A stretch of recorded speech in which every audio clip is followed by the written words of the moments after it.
Muchas gracias a la doctora Jaramillo. em, Muchas gracias a la doctora Jaramillo por ayudarnos en estas sesiones de revisión. Ella es médica rosarista, es anestesióloga de la Universidad de La Sabana y ahorita está haciendo su fellowship en anestesia pediátrica en la Universidad de McMaster en Canadá. Entonces, doctora Jaramillo, bienvenida y adelante. Bueno, buenas noches a todos. Muchas gracias por la invitación a ustedes, Javier, a ti. Espero que este tema sea algo, digamos, que traiga algo o muchas cosas que les puedan aportar. Cualquier duda que tengan, pues estoy con toda la disposición de resolverla. Entonces, el tema que vamos a discutir el día de hoy es pacientes pediátricos con cardiopatía congénita, cómo evaluar el riesgo para este tipo de pacientes que van a cirugía no cardíaca. Entonces, bueno, esta charla básicamente surge ya que MOMSI, que seguramente lo van a ver a lo largo de la exposición, que es el hospital, las siglas del hospital donde me encuentro haciendo mi fellowship, a pesar de ser una institución con una de las unidades neonatales más grandes de Canadá, no tiene un servicio de anestesia o cirugía cardiovascular. Pero, sin embargo, por ser uno de los hospitales más grandes del sur de Ontario, tenemos pacientes que llegan o que son remitidos y que tienen antecedentes de cardiopatías congénitas, usualmente corregidas, pero algunas también no corregidas, para procedimientos quirúrgicos. Usualmente son electivos, rara vez, pero ha ocurrido que sean de urgencia. Y digamos que secundaria que este número de pacientes ha ido aumentando, eh, digamos que el por qué empezamos con todo este tema de la evaluación del riesgo. Entonces, me voy a enfocar en diferentes escalas de estratificación en los últimos 5 años en este tipo de pacientes y digamos que al final termino como con una discusión de, pues lo podemos hacer entre todos, o sea, qué se debe y qué no se debe hacer, qué pacientes se pueden realizar en un centro que no tenga estos servicios y cuáles pacientes definitivamente se deben remitir y deben ser tratados por un anestesiólogo cardiovascular pediátrico o anestesiólogo cardiovascular en su defecto. Entonces, como todos sabemos, los avances, digamos que en cardiología pediátrica, cirugía cardíaca, cuidados intensivos, todo eso ha generado que la tasa de supervivencia de este tipo de pacientes eh, haya aumentado. Ha aumentado entre un 5 y 10% a lo que se venía, digamos que la tasa de supervivencia hace entre 10 y 15 años. Eh, por lo cual es importante, a pesar de ser, digamos que anestesiólogos, incluso no anestesiólogos ni pediatras ni cardiovasculares, por lo menos hay que tener unos conceptos claros y grandes en cuanto a qué tipo de paciente me puedo ver enfrentado y puedo manejar y cuál debo inmediatamente saber que no puede ser tratado por una persona que no tenga una supraespecialidad. Entonces, el PHIS básicamente es un estudio, digamos que es una base de datos, perdón, que entre el 2004 y el 2012 mostró el 41% de los niños que habían sido llevados a cirugía para corregir una cardiopatía cardíaca en el primer año de vida también habían sido por lo menos llevados a un procedimiento diferente en los primeros 5 años de vida. La incidencia de cardiopatía es aproximadamente de 6 a 8 por cada 1000 nacidos vivos y digamos que la frecuencia de las diferentes lesiones obviamente varía de acuerdo a las poblaciones y diferentes características, pero como todos sabemos, pues siendo la CIA aún hoy la más común, como vemos aquí en este cuadro. Entonces, este es un estudio que se publicó este año, en febrero, donde básicamente en 39 hospitales pediátricos de Estados Unidos se presentan los datos de todo el tipo de procedimiento con pacientes entre el 2015 al 2019 en pacientes que fueron llevados a procedimientos quirúrgicos no cardíacos, que tenían un antecedente de una cardiopatía cardíaca. Entonces, como pueden ver, en el 2015 habían 38.272 pacientes y para el 2019 este número aumenta a 45.000, casi 46.000. A pesar de este aumento tan significativo, es importante tener en cuenta que ha habido una disminución importante en la tasa de mortalidad, donde la tasa de incidencia es más reciente que tenemos del 2019, es de 1.06%.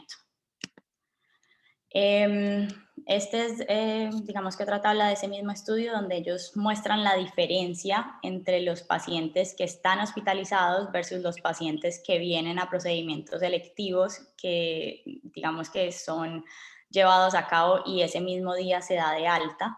Como pueden ver, digamos que la prevalencia en los últimos 5 años para los pacientes externos, en su mayoría son procedimientos de otorrino, pero para los pacientes que se encuentran hospitalizados usualmente son procedimientos de cirugía general. Entonces, cuando hablamos de las causas de cardiopatías congénitas, obviamente las anomalías genéticas, específicamente las anomalías cromosómicas, son, digamos que algo que inmediatamente nos debe llevar a pensar que ese paciente debe tener una valoración cardíaca, ya que el 25 de estos pacientes tienen cardiopatía congénita. La clasificación, pues a grosso modo, o macro como tal, como ya ustedes lo han revisado, de estas cardiopatías congénitas, pues puede ser anatómica y funcional. No voy a profundizar mucho en esto, solo es como para recordarles que las podemos dividir de muchas maneras. Digamos que esta es una de las muchas que hay, que es en acianóticas versus cianóticas.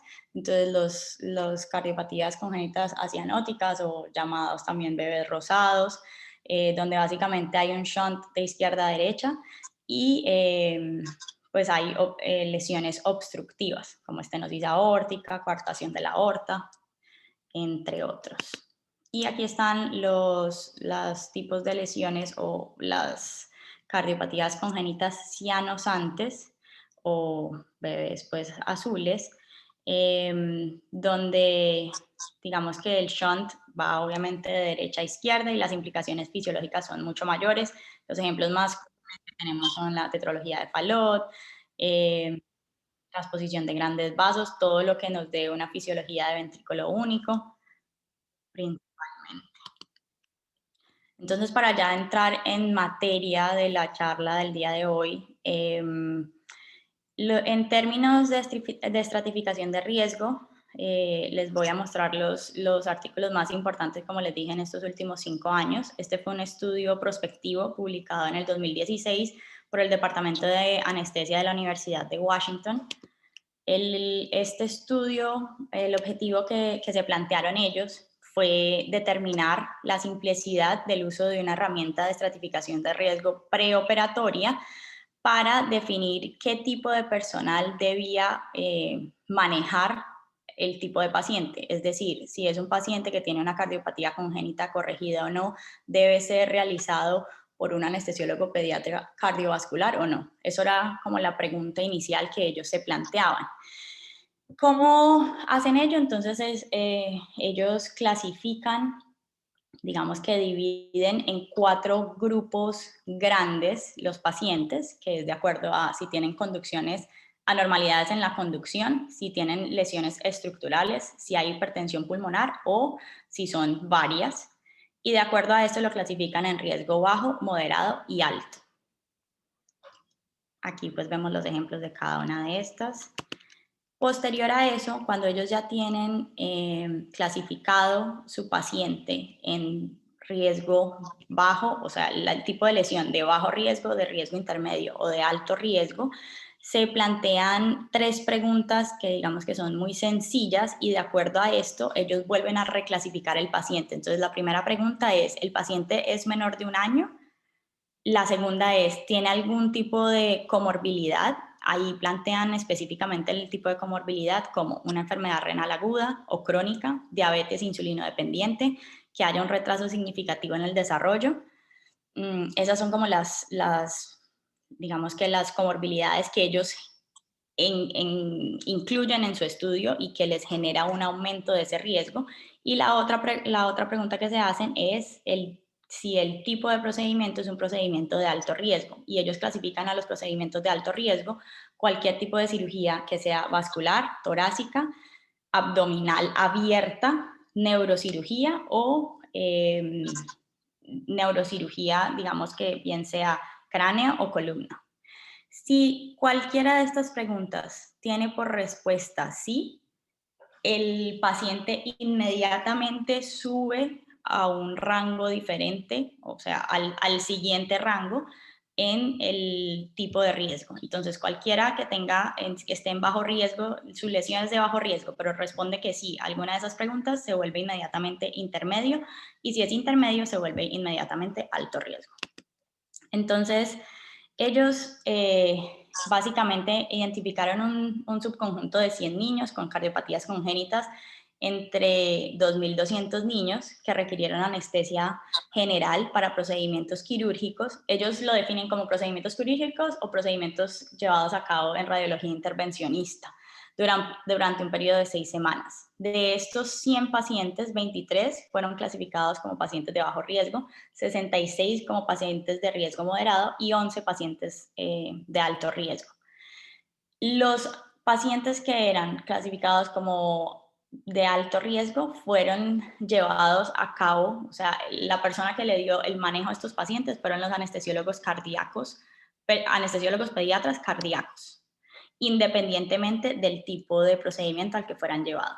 La conclusión pues que ellos llegan es que no hubo eventos adversos graves, pero entonces esto es digamos que lo que es más interesante de este estudio, y es que básicamente el 8% de los pacientes de riesgo bajo y moderado presentaron complicaciones, pero todas las complicaciones fueron consideradas menores. Básicamente eran náusea y vómito postoperatorio, laringoespasmo, delirio o cambios en las ondas, en la onda ST con recuperación espontánea, o sea, sin requerir ningún tipo de manejo.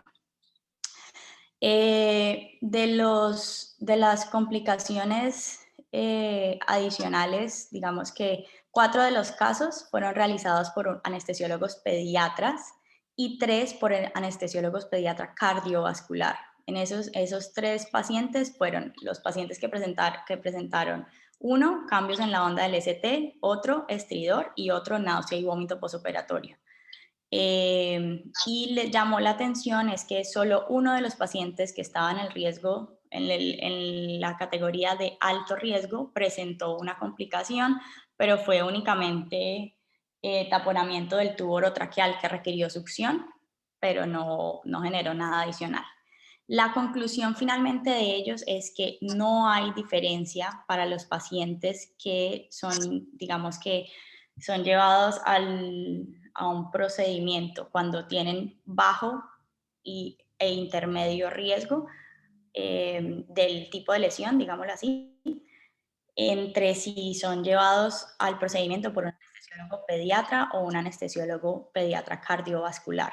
Entonces ellos al final de todo el artículo dicen que claro que pues un anestesiólogo pediatra cardiovascular obviamente tiene una formación adicional, pero que usualmente esa formación adicional no se requiere para este tipo de pacientes. Para los pacientes de alto riesgo es para los que ellos recomiendan que debe ser llevado bajo este criterio por este tipo de proveedor.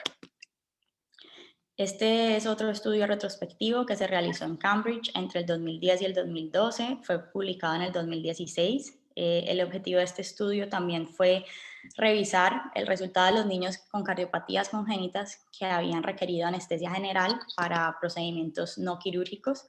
De estos se identificaron 117 pacientes con cardiopatías congénitas de un total de 240 procedimientos realizados.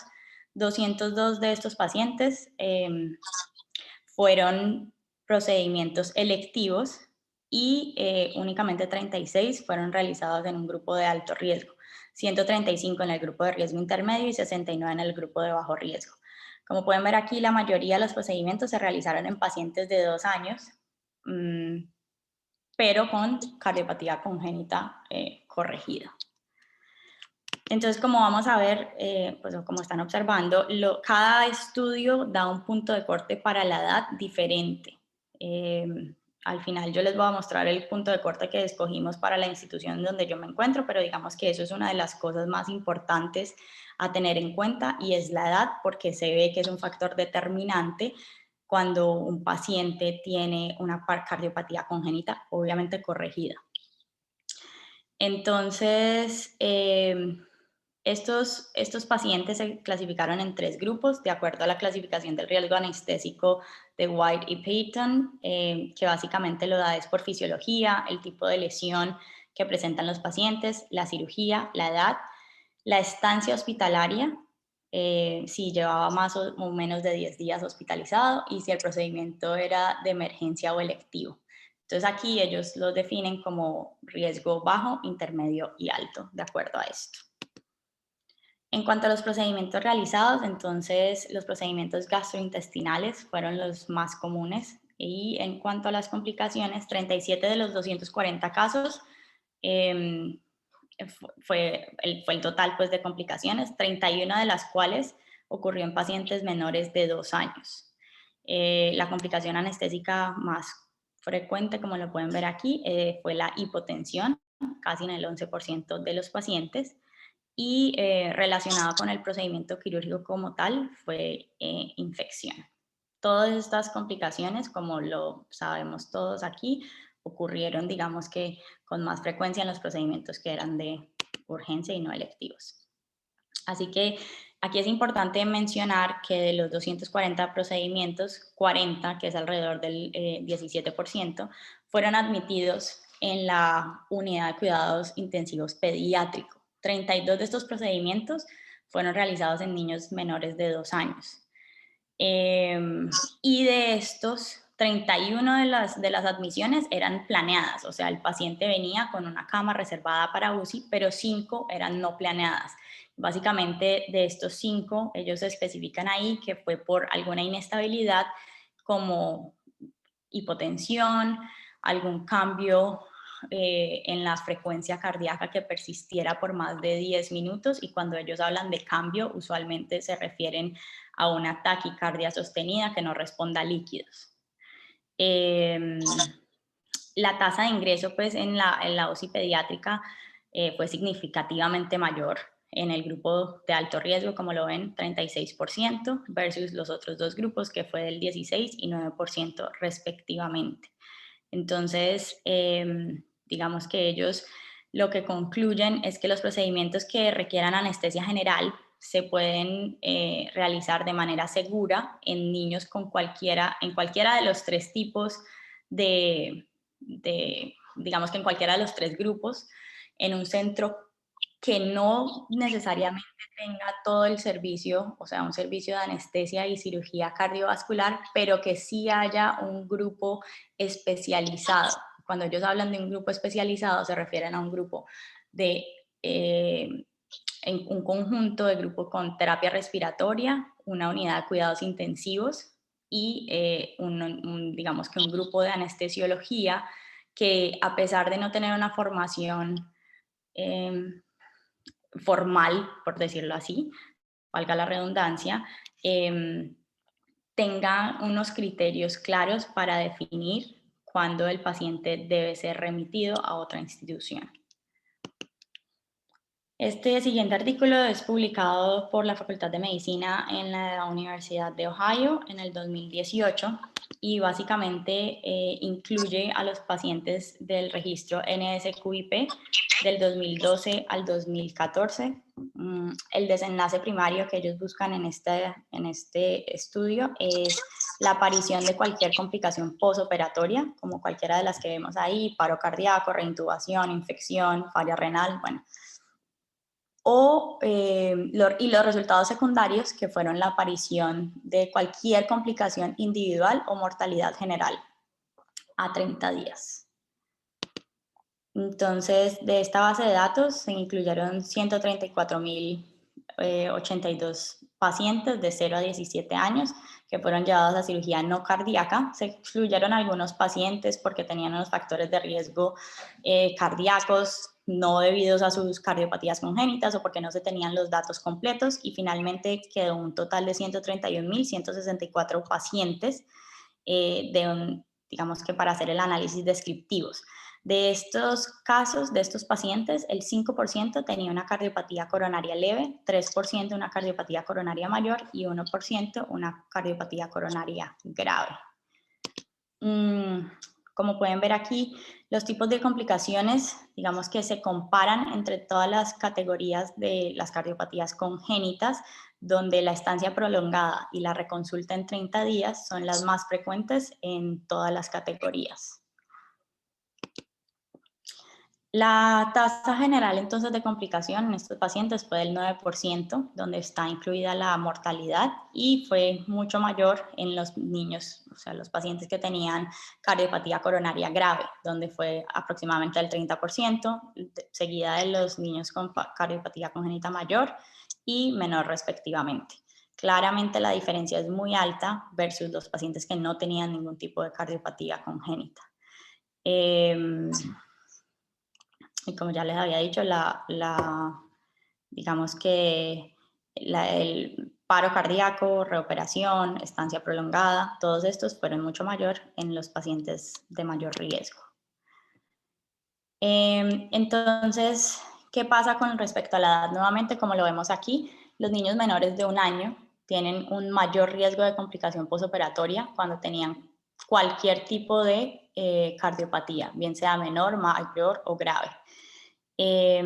Pero lo que llama también la atención es que más adelante, aunque aquí tenemos digamos que un bache entre los pacientes de 1 a 4 años, pero posterior a los 4 años de edad se da cuenta que la presencia como tal de cardiopatía congénita no se asocia de forma independiente con complicaciones postoperatorias.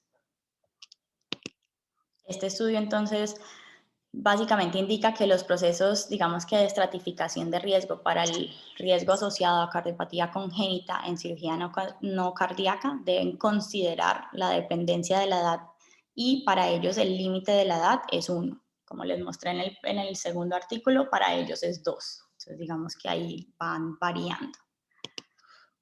Este artículo se publicó en el 2020, toda la recolección de datos fue aquí en Toronto, en SickKids, que es el hospital, digamos que de la zona donde hay anestesia cardiovascular, y donde se remiten muchos de los pacientes que no, digamos que tienen un alto riesgo, y no lo realizamos en el hospital donde yo me encuentro en este momento.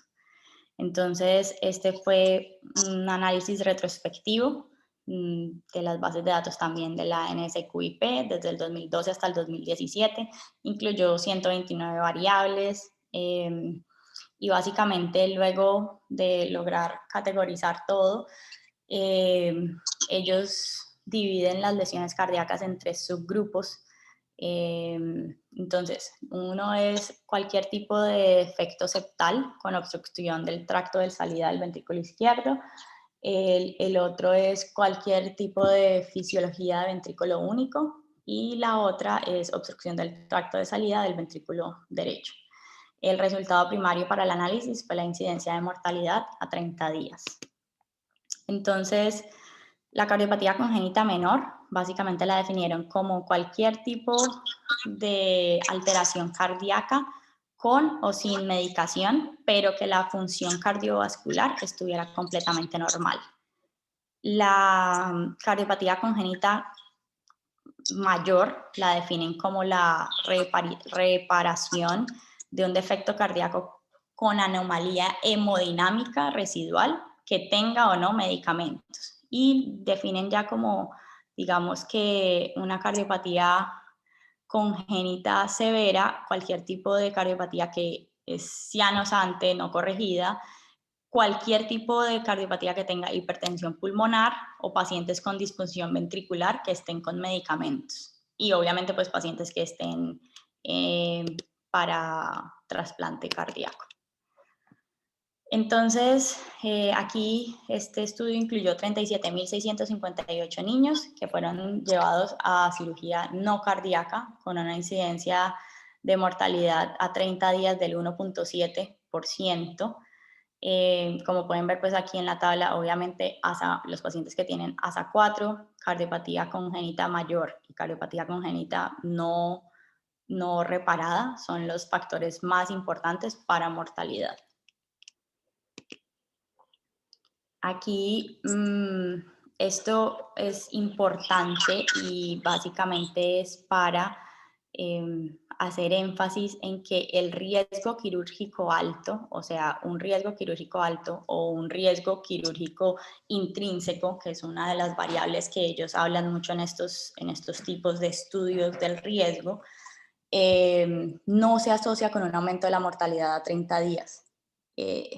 Como pueden ver, pues aquí está el factor de riesgo es más 0, o sea que no es significativo.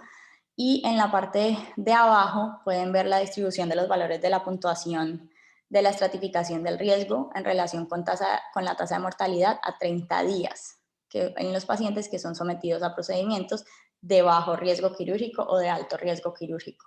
Y como vemos que después de la puntuación de 6 en adelante, la mortalidad aumenta significativamente. Como pueden ver en la parte superior, un paciente que tenga ventilación mecánica, ellos la definen por más de 2 días, tiene un factor de riesgo de más 4. O sea que ya ahí ese paciente que esté ventilado por más de 2 días tiene una altísima tasa de posibilidad pues, de mortalidad. Entonces, básicamente aquí ellos lo que nos quieren mostrar es que la integración del riesgo quirúrgico intrínseco no mejora la predicción de la mortalidad a 30 días en pacientes con cardiopatías congénitas, pero sí las comorbilidades del paciente y la gravedad de la lesión son los determinantes predominantes de esta mortalidad. Este es uno de los últimos artículos que les voy a mostrar y es realizado por el mismo grupo que el anterior, también publicado en el 2020 con un mes de diferencia que el anterior, pero este se publicó en Estados Unidos en el Boston Children's, fue donde se realizó toda la recopilación de datos. Entonces los datos se recogieron desde el 2017 hasta el 2019 y el resultado primario de esto fue buscar un compuesto de morbilidad de manera retrospectiva. Entonces ellos lo que buscaron fue todos los pacientes que fueron llevados a la unidad de cuidado intensivo de manera no planeada en las primeras 72 horas después del procedimiento quirúrgico, cualquier tipo de dificultad respiratoria aguda que requiera intubación, paro cardíaco o cualquier tipo de necesidad o de requerimiento de ventilación con presión positiva durante las primeras 48 horas del procedimiento quirúrgico.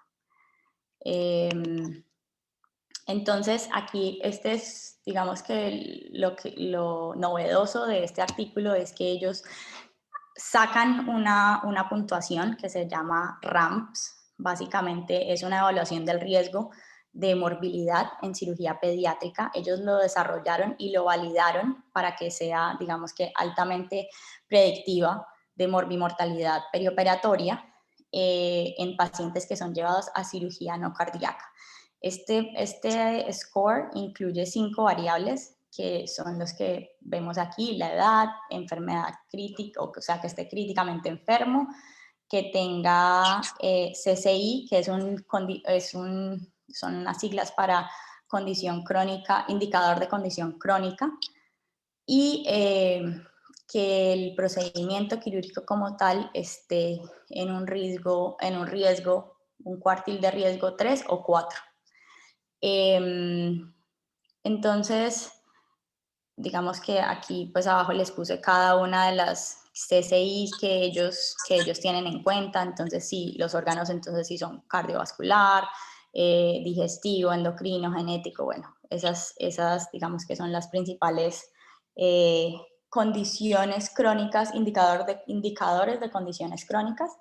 Eh, y lo importante de esto es que este puntaje ellos lo lograron validar en este mismo estudio, es porque el área bajo la curva fue de 0,8, lo que significa que tuvo una muy buena discriminación en el puntaje pues derivado.